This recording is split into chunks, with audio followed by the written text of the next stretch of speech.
Today's episode is brought to you by 𝐬𝐻&BUCKLEY Law Firm. Smart business owners recognize that sound legal advice is critical to future success.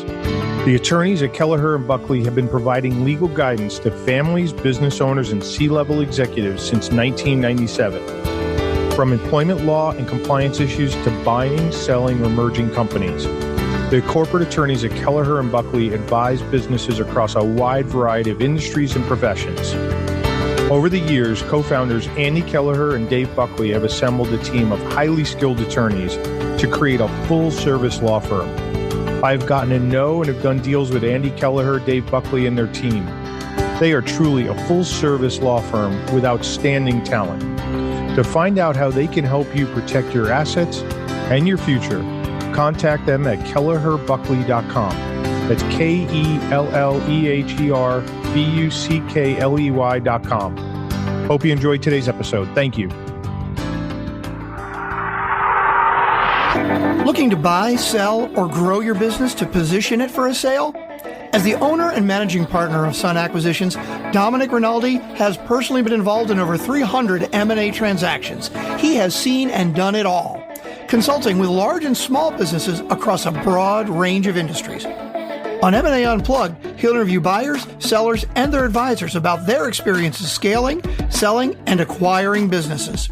On every episode, you will get key learnings, but most importantly, you will be better prepared for your own acquisition or sale. This is M&A Unplugged with your host, Dominic Rinaldi. M&A Unplugged community, we have got a special guest for you today. We are going to be joined by Joe Beer. Joe is actually the Vice President of Operations for our mergers and acquisitions firm, Sun Acquisitions. And Joe is responsible for overseeing the closing coordination for all of our deals in Sun Acquisitions. And what I mean by that is when a buyer and a seller agree to terms, whether it's in an LOI or a term sheet or whatever it is, the deal gets handed off by the advisors over to Joe, and then Joe then coordinates the process through to the closing. He manages the data room, he oversees the diligence. While he doesn't do any of the diligence, he oversees it, sort of like a project manager.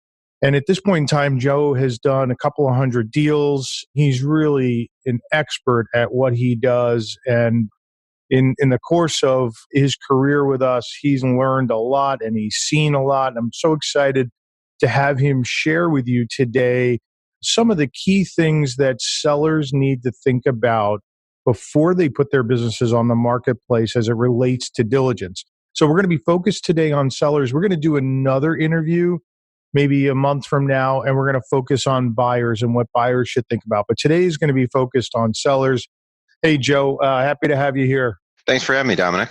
Hey, so Joe, why don't we start off with give everybody a quick backgrounder on yourself, what you've done and your education. Sure, no problem. So I actually have a law background. I wanted to be a lawyer since the time I can remember. So I ended up going to law school and focusing on business and entrepreneurial law. And that's where I got my business certificate in business law at 𝐃𝐨𝐽. After I graduated, worked for a couple different law firms, one focused on entrepreneurial startups and another that focused primarily on finance and banking. And then I found my way to Sun Acquisitions, and I've been working for Sun for the last, I think it's been close to 7 years now. We're so glad you found your way here. If I remember correctly, I think I had put a notice out on some bulletin that got through to the law schools, and you actually happened to see it as an alumni, and the rest is history, right? Yeah, that's very accurate. I was kind of trying to break into the M&A space. Wasn't exactly sure what I wanted to do. I thought it would be a good opportunity, a great way to learn the business, and it has been. Yeah, and you do a tremendous job in all of our deals, and I know clients time and time again applaud all your efforts and knowledge. And having the law degree, even though you're not acting as a lawyer for anybody in the transaction, but having that degree really helps you quite a bit in the process, and our clients can really leverage all of that experience and knowledge. So Joe, let's dive in. We're going to talk about sellers today and the things they should think about. And I often say to folks, the time to be thinking about diligence is well in advance of putting your business on the market. You should be running your business. When you start thinking that you might sell it, start putting the business in order. So let's start with, what are the best practices from a seller's perspective as it relates to, getting through due diligence in a deal? Sure. So I like to break it down into five basic key components, but the first of which, and probably one of the most important, is to understand what the requirements are. And what I mean by that is sellers should have a good, firm understanding of what the timing is going to look like and what the expectations are going to be for them as they make their way through due diligence. So buyers are going to have expectations of them. If there's a lender involved, their lenders will have expectations. And so I think the biggest surprise to some of these sellers coming into it is just how much time it takes to get through due diligence and the level of document production and information production that they're going to need to put forth in order to complete and satisfy due diligence from both a buyer's perspective and from their lenders, financiers, whoever else is involved in the transaction. Yeah, I just interviewed Joe, Jay Myers, who is the owner of a business down in the South. And during the course of our interview, he brought up how overwhelming diligence was for him, all the document production that needed to happen. And in the course, he had to continue to run his business, right? Now, luckily, he had a good right-hand person that was there to run the business. But if that person wasn't there to run the business day in and day out, and he had to produce all those documents, it would have been very difficult to operate that business and do all of the diligence or respond to all of the diligence requests at the same time. Absolutely. And, it's not always possible. Luckily, in that guy's case, he, had someone that could run the day to day. But for those sellers that don't have that right-hand person, they're going to have to be engaged in the due diligence as well as running their business on a day-to-day. And that's why it's so important to be able to set aside time. Now, of course, to the extent you have good habits early on, you're going to reduce the time necessary. So staying organized from the beginning, if you're thinking about selling, 3 years down the road, it's never too late to start putting together records, getting organized, figuring out what you need so that you can hand, a nice package over to whoever your buyer ends up being. So, Joe, let's talk about how you help clients early in the process with the document creation and the data room, and how we can help them get ahead of the curve before we're faced with, their backs up against the wall and they're in diligence and they're having to produce documentation. Sure. So the best thing that we can do is start building that due diligence workspace out as early as possible, right? To the extent that we can get stuff in there, get documents in there and information ahead of even having a buyer in the door, we're going to be doing ourselves a huge favor. So what we do is we have as a firm, we have a software that we work with and use to get everything securely on a data site. So it's more than just a Dropbox. It's a secure site. It's password protected. And the files are organized in terms of group and subgroup so that it's really easy for buyers to come in, see all the documents. And not only that, we're able to go in and see what's been done. So we can track what each buyer has done when we do start to get buyers in the door. So getting those documents early and being able to organize them in a clear, concise fashion is critical and tantamount to, having as smooth a due diligence process as possible. And I know you work with the advisors early on and you have a checklist that's a starting point. It's certainly not everything that's going to be needed, and every buyer is different. Some buyers may want one thing and others might want another, but you have a checklist, right, that you get people started with, and you can easily start to tick off a lot of those requirements. Yeah, absolutely. Like you said, each buyer is going to be a little bit different, but we do have sort of a pretty good understanding of what they're going to need. The 3 years of financials, 3 years of tax returns, sometimes more, possible less, but that's kind of the benchmark. We always want to make sure that we're anticipating to the best extent we can what buyers are going to ask for. So it goes well beyond just the financials. We're looking at what legal documents are needed, material contracts. We're going to want to get those up on the site. As far as operations go, asset lists, employee roster, org charts, all of that you want to have up on the site on day one so buyers can come in and have a good understanding of what the business is. And also, the added benefit of that is it reduces the likelihood that you're going to have a renegotiation later down the line when you have everything up front on day one. Yeah. So business owners, what we like to do is the day we engage with a client, we like to start building that out. So we are not even in the marketplace talking to buyers, but we're building out the data room so that we're ahead of the curve.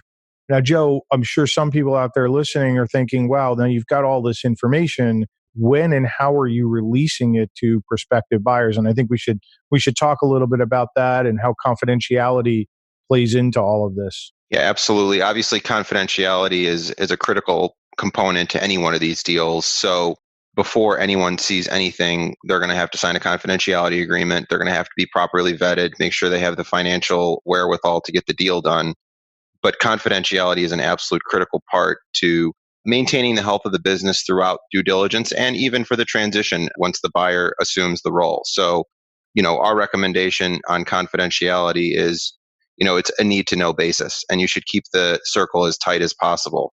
Inevitably, as you get down the road in due diligence, you have more people that need to find out about the deal just by virtue of what type of business it is. If there's a license involved, you're going to have a government application. If there's a landlord involved or a lease, you're going to have to let the landlord know. But what we try to do is hit each one of those targets at the right time so that we're not divulging the sale too early to any one particular party. Yeah. So, Joe, I'm going to come back to confidentiality in a minute, but let's stick to the data room. So for M&A Unplugged community, if you're a business owner and you're listening in, the release of the information in the data room, even though you may be loading it in early, it's really just to make sure that you're not overwhelmed once there's a buyer that shows up and you have an accepted offer or you have an indication of interest and it looks like there's more discovery that's going to be needed.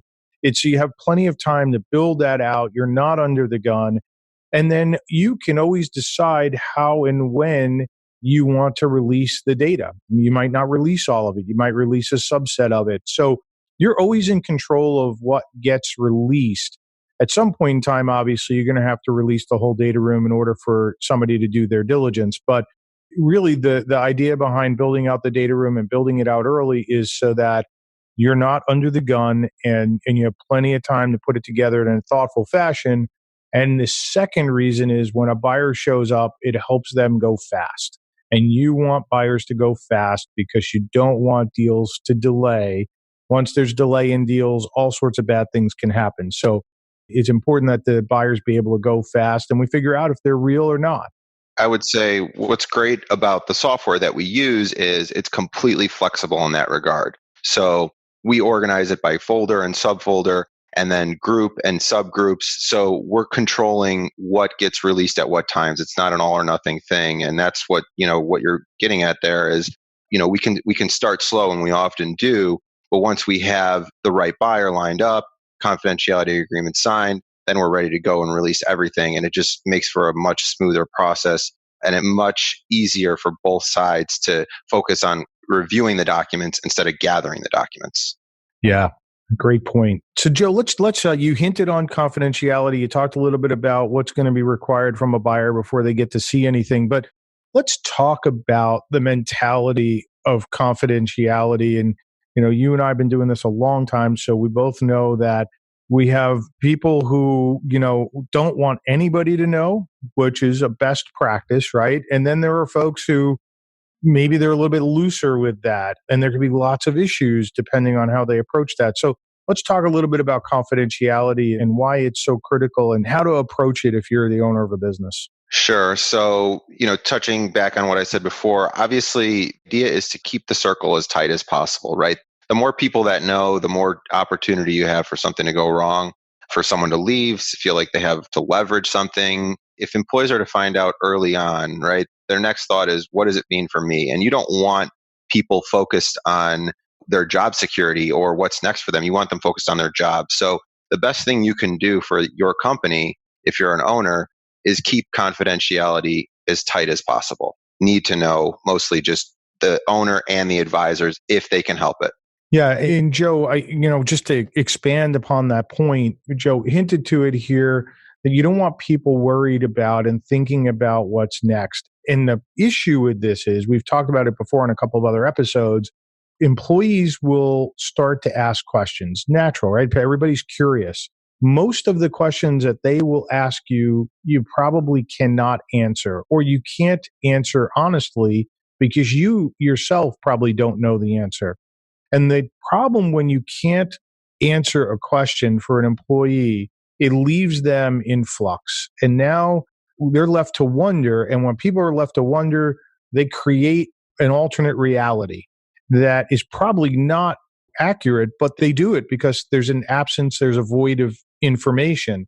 And when people are anxious, that the void of information will lead to anxiousness. And when they're anxious, they're going to start to worry about themselves. And when they worry about themselves, you now have put the business at risk. There's jeopardy there that people will start to look for other jobs. They have mortgages, tuitions, whatever they have obligations, and they're going to go worry about those things, and they're going to try to take care of themselves. And if they leave before the sale of your business, guaranteed the value of your business goes down, especially if they're key employees. So you really need to protect not just your business, but you also need to protect the emotional state of your employees. And actually not telling them is protecting that emotional state. So Joe, let's move on from confidentiality. What other best practices do you have that would be important for business owners to understand? Sure. I mean, hiring the right advisors is important from the get-go, right? You want the right people involved from the start, whether that's an accountant or an attorney or whoever else. You want to make sure that they have all the facts. And the earlier you get them involved, better off you are, because they will know all the issues up front, which is sort of a subset of my next point, which would be disclose any issues, right? If you have issues, if there's a problem, if there's an employee issue, a safety issue, anything within the last, few years that could and likely would come out during due diligence, you want to make sure that you can get ahead of those issues and have a good explanation for them. And that starts with hiring the right people, getting them involved, and getting advice from that circle of advisors.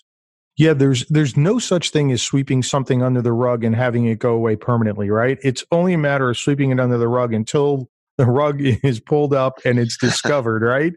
And exactly. You don't want that to happen after you sell the business, because that will lead you down the path of lawsuits and all sorts of bad things.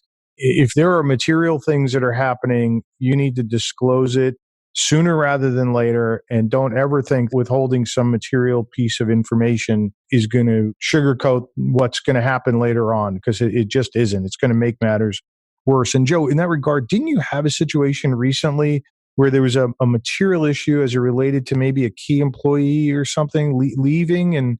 And you guys did a great job, if I remember, getting ahead of that. Yeah, so that's absolutely right. Getting ahead of these issues is crucial. And the deal you're referring to, we happen to know that one of the key employees was on the fence about sticking around, and that, was probably not going to work for any new owner. The reason being is he happened to be the son of the owner and felt that he would be entitled to the business, but the owner went out to market to sell it. And so because we knew that that was a potential issue and it had been disclosed to us, we were actually able to counsel the seller, have him find a replacement for this key employee. And so at the end of the day, the buyer knew about it, the seller knew about it, everyone was comfortable because we went out and found a replacement who could take over that key employee role. Yeah. And what was so great is, you incorporated the buyer into the thinking process. And so he wasn't in the dark. He was able to, after I think the initial shock of realizing he was going to lose a key employee, realize, well, maybe it's not such a bad thing. And he became part of the solution, which was tremendous. And it was a material issue and it needed to be disclosed. And it was a great way to handle it. Yeah, so elaborating on that, I think the key is, you had touched on it before, is you don't want issues to come up after close, but you don't want issues to come up during due diligence either, because in that regard, your buyer is just going to think you're trying to hide something. So in terms of process, get good advisors, get good advice, and then disclose issues so that they don't become problems in due diligence or after you close. Absolutely. Joe, you have any other examples out there of, deals that were in diligence where it went well, or maybe there was a, key lesson learned, and our audience can pick up something from that? Oh, there's more than a few bad ones and good ones out there for sure. But ones that come to mind that were particularly well was a staging company that we sold. In that particular case, and this sort of goes back to the preparation and the timing. I just got to tell you, this seller was a husband and wife selling a home staging company, and they just knew that they had to focus on both running the business and selling it. And it didn't matter what the buyer asked of them, they made it work. Even if it took them an entire weekend, even if it took them all night, if the document was requested, a report was needed, they were on top of it. And of course, that deal went very smoothly as these deals can go. And the deal closed with little issue. And so in that case, when you've budgeted time and you set your mentality that you're going to do this, it makes a world of difference. So I guess there's a good story for you. Yeah, and luckily in the two ones that we pointed out where they went well, somebody had help, right? And so it's sometimes people underestimate what this phase of a deal is going to take. And, getting ahead of it early really matters, especially if you don't have the help. Absolutely. And I think a lot of owners underestimate or take for granted the amount of knowledge they have about their own business that other people just don't have. So sometimes they don't understand how much time a third party is going to need to analyze it. They forget that they have maybe 10, 20, 30 years of experience running this business. And now you have a buyer that's trying to come in and learn it in 30, 45, or 60 days. And so the imbalance in knowledge there really makes a difference. And for owners who, can't grapple with that, it's sometimes difficult for them to understand, well, why are you asking that? That seems obvious to me, but it's not obvious to other people. Sure. Or it's important for somebody to validate what their suspicions are. And they have every right to that in the diligence process, right? They have to get comfortable or they're going to pull away from the deal. Absolutely. Trust but verify. Absolutely. Joe, what about banking? As we know, almost all deals have some sort of bank financing. It's very rare that somebody's coming in and writing a check for a business. Almost never happens. So the buyer has to go to the bank and go through underwriting with the bank. What should the business owner understand about what the buyer has to go through, and what should maybe they do to help make that process easier and simpler and faster? Yeah, certainly a fair number of the deals that we work on have an SBA-backed finance component, but most of these deals are bank finance, right? No one's coming with a pile of cash. So the sellers should really understand that the bank has their whole set of questions and documents independent of what the buyer is doing. Obviously, a lot of the time, those line up nicely, but the bank may ask for more, may ask for less. If they're subject to SBA guidelines, if it's an SBA-backed loan, they have certain protocols and procedures they need to follow.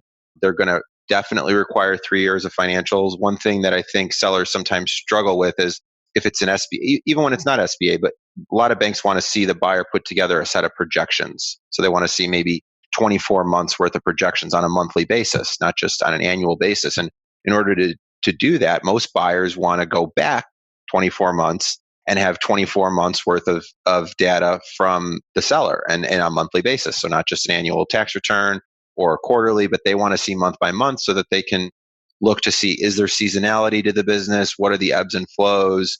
And so that they can put an accurate 24-month or 36-month or 12-month projection together for their lender. And in addition to that, they're going to want to see what's in the pipeline. So what's coming up so that they can get those first few months accurate. So there's all these little, additional items that are required. So obviously, as we talked about, you need 3 years worth of financials, but sometimes you need them on a monthly basis. Right. Great point.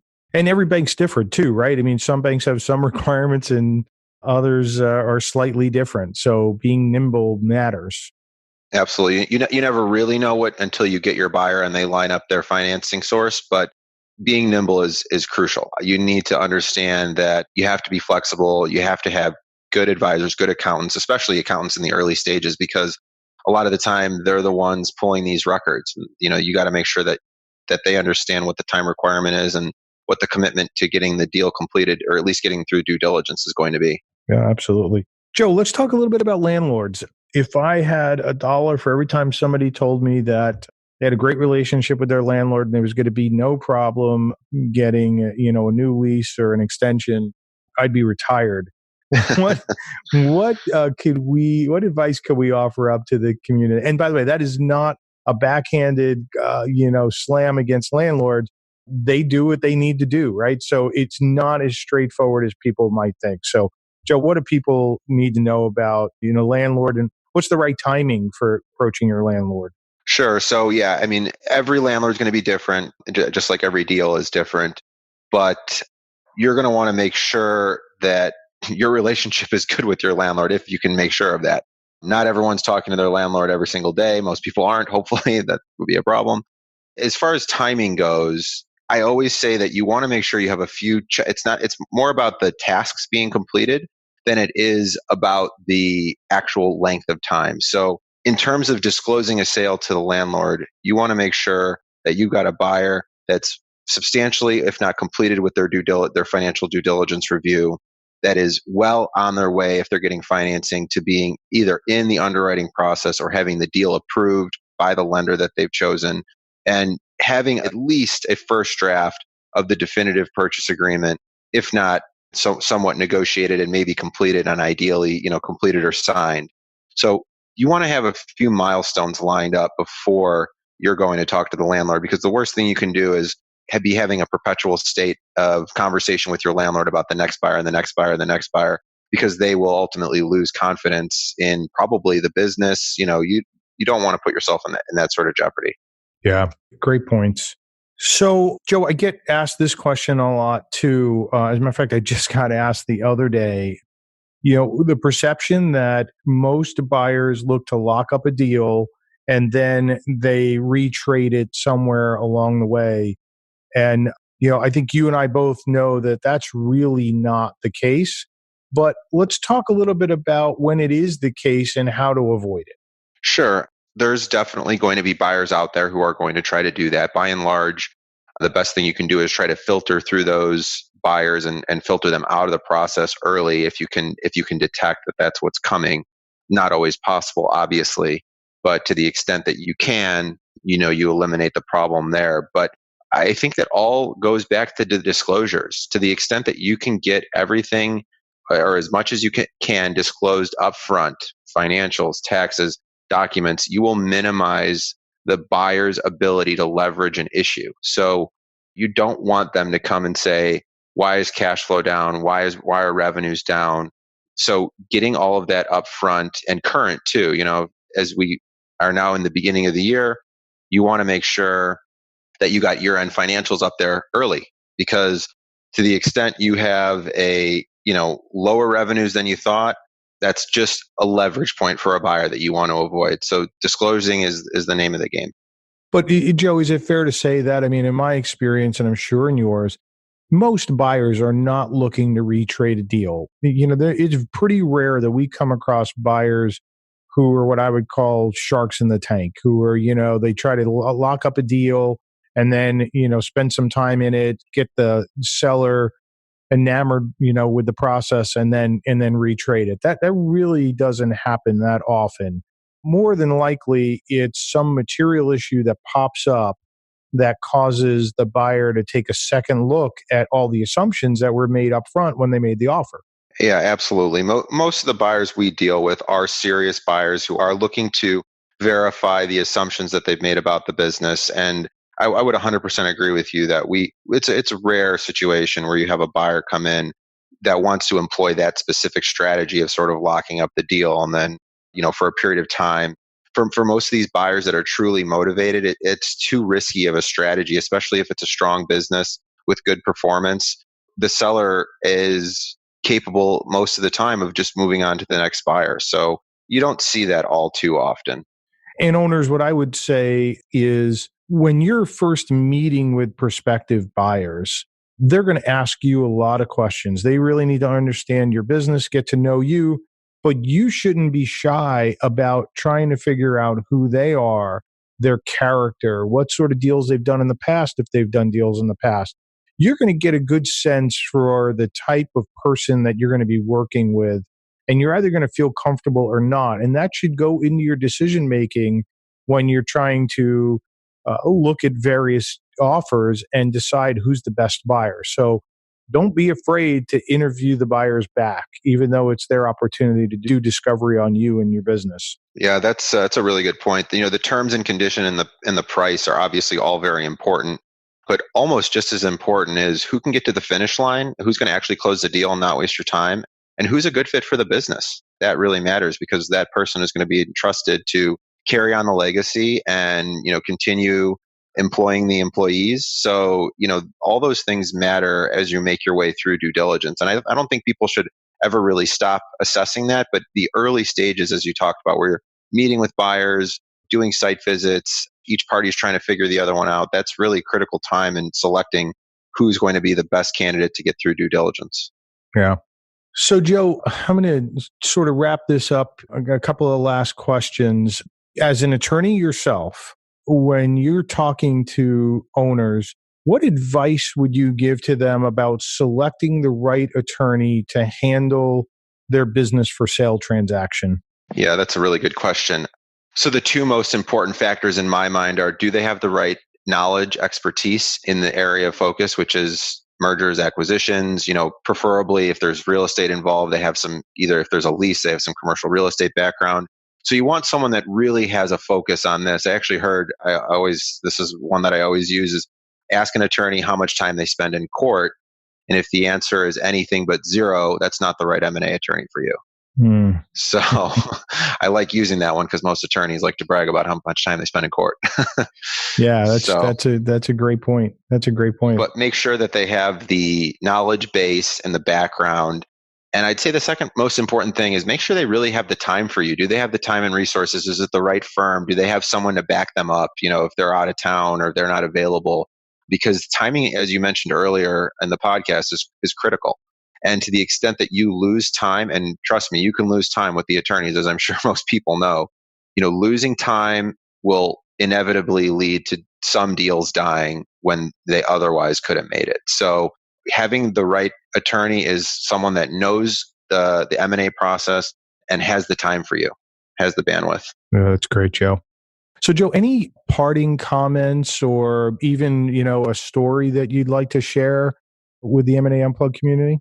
All right. So as far as comments go, I would say it's never too late to start your good habit. So if you're thinking about selling a month from now, 3 years from now, whatever the case may be, you want to make sure you're doing your best to prepare your business for sale and moreover, to prepare it for due diligence. That means maintaining good records and becoming as organized as you possibly can be, because that organization will serve you very well down the line. Yeah, great point, Joe. Great point. So listen, we're going to have you back. You and I have to talk about schedules and figure out what's going on. I know right now you've got a ton of deals in diligence. This being recorded early 2020, and we've got it played. But I want to get you back so we can talk about the buyers and take it from the buyer's perspective. But I thought this was great information, and always appreciate your time. Yeah, sounds great. Thanks, Dominic. I appreciate you having me on the podcast. So M&A Unplugged community, let me just recap a few things that Joe brought up that I think are really the highlights. Number one, diligence is going to require a lot of time and effort. The earlier you start collecting all the documents that are going to be needed for diligence, the easier the process is going to be for you, the faster it's going to be for the buyer, and the more likely you are going to have a successful outcome. Because it's so important that while you are selling the business, that you stay focused on the business. So the last thing you want to be doing is have your attention distracted because you're having to pull documents and do a lot of things in diligence, and the business is going to suffer. That will come out and could potentially harm the value of your business. Confidentiality, Joe talked about it. It's so critically important. Our best practice, our best advice here is tell no one, tell as few people as possible. No one is best, because you really need to protect that for everybody's sake, not just for yours and the value of the business, but believe it or not, for your employees as well. And then the last thing, advisors. It's so critically important. Having the right advisors who have significant M&A experience will really make the difference in the outcome for you and minimize the post-transaction risks as it relates to your business. All of today's information will be available in the show notes. If you would like to learn more about the process of acquiring or selling a business, please visit our website at 𝐸𝐮acquisitions.com, or feel free to reach out to me at drinaldi@𝐸𝐮acquisitions.com. I look forward to seeing you again on the next episode of the M&A Unplugged podcast. And until then, please remember that scaling, acquiring, or selling a business takes time, preparation, and the proper knowledge. Thank you for joining us today on M&A Unplugged. If you enjoyed the show, please subscribe, rate, and recommend it wherever you get your podcasts. If you want more great information on how to scale, acquire, or sell a business, please visit our website at 𝐸𝐮acquisitions.com.